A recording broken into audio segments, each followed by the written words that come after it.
siswa kelas 4 Yunus.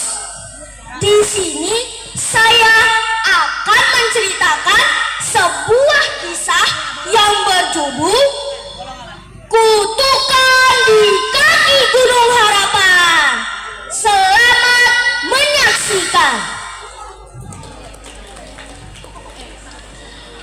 Pada zaman dahulu, di kaki Gunung Harapan, hiduplah seorang kakek bijaksana bernama Datuk Hasan. Ia tinggal bersama cucu kesayangannya bernama Arif. Setiap hari Datuk Hasan bekerja keras di kebun menanam sayur mayur. Sementara Arif selalu setia membantu menyapu halaman dan merawat tanaman dengan penuh kasih sayang. Walaupun mereka hidup sederhana, namun hati mereka penuh kebahagiaan. Di desa itu, masyarakatnya hidup dengan rukun, memegang teguh ajaran nenek moyang mereka, yaitu sakai sebaya, yang artinya saling menghormati, saling membantu, dan tidak memandang rendah sesama. Pada suatu hari, desa kecil mereka kedatangan tamu dari kota besar untuk berdiskusi tentang perdagangan. Balai desa pun menjadi ramai. Warga berduyun-duyun berkumpul mengenakan pakaian terbaik mereka. Berbeda dengan kakek Hasan, pakaiannya sangat sederhana dan mulai lusuh menepuk bahu Arif.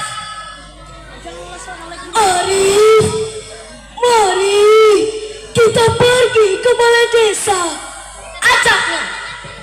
Iya kek, aku sudah siap. Di tengah perjalanan, mereka berpapasan dengan seorang pemuda gagah berpakaian mewah. Melihat penampilan sederhana Datuk Hasan dan Arif, pemuda itu pun melangkah cepat, menundukkan kepala tanpa sedikit pun menyapa.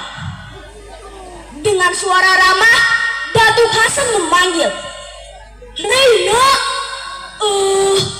apakah kamu Rahmat?" Pemuda itu berhenti sejenak, menoleh dengan wajah marah. "Apa?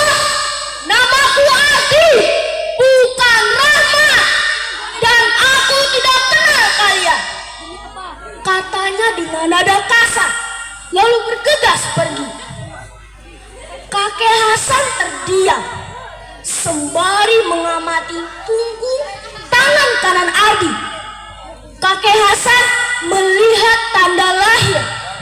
Tanda itu amat dikenalnya, milik anaknya yang telah lama hilang di perantauan. Dengan hati penuh kesedihan, Datuk Hasan mengangkat tangan ke langit lalu berkata dengan suara bergetar, "Jika kamu terus memelihara kesombongan dan menolak menghormati orang lain, maka hatimu akan muras, tubuhmu pun akan membatu, tak mampu bergerak, terikat oleh kesalahanmu sendiri." Langit tiba-tiba menjadi muram. Awan hitam menggulung dari arah gunung. Angin mulai berhembus kencang, menderu hingga ranting-ranting pepohonan berderak patah. Seekor anjing dari kejauhan melolong kencang, seakan merasakan ada sesuatu yang tak biasa. Suasana menjadi sunyi. Hanya suara angin yang terus meraung. Arif menggenggam erat tangan kakek Hasan, merasa ada sesuatu yang akan terjadi. Kakek Hasan menarik napas panjang, lalu menoleh pada cucunya. "Ayo nak, kita lanjutkan perjalanan," ucapnya lembut. "Kakek, apakah orang itu akan sungguhan menjadi batu?" Kakek Hasan menatap ke depan. "Segala sesuatu yang buruk pasti ada akibatnya, nak. Tapi Tuhan selalu menyimpan harapan, bahkan dalam kesalahan." Arif mengangguk kecil, lalu menggenggam erat tangan kakek Hasan. Sementara itu, tubuh Ardi mulai terasa berat. Ia mencoba melangkah, namun kakinya menempel kuat ke tanah. Perlahan kulitnya berubah menjadi batu keras. Wajahnya membeku dalam ekspresi marah dan sedih yang bercampur jadi satu. Namun alam tak pernah benar-benar membenci.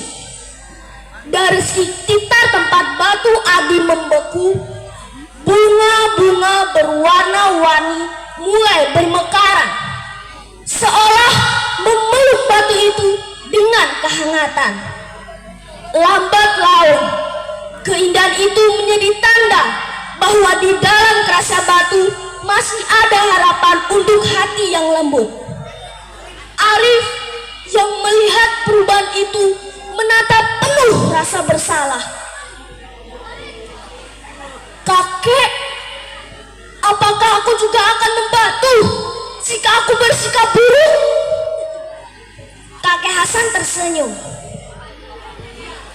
"Selama kamu menjaga hati yang baik, memegang sakai sembahyang, menghormati, membantu, dan merendahkan hati, maka kamu akan tetap tumbuh seperti bunga-bunga itu, indah dan membawa kebaikan kemanapun kamu pergi." Sejak hari itu, Arif berjanji dalam hatinya, ia akan selalu menjadi pribadi rendah hati yang baik, ringan tangan, dan penuh kasih, meneruskan ajaran leluhur dari Datuk Hasan tercinta.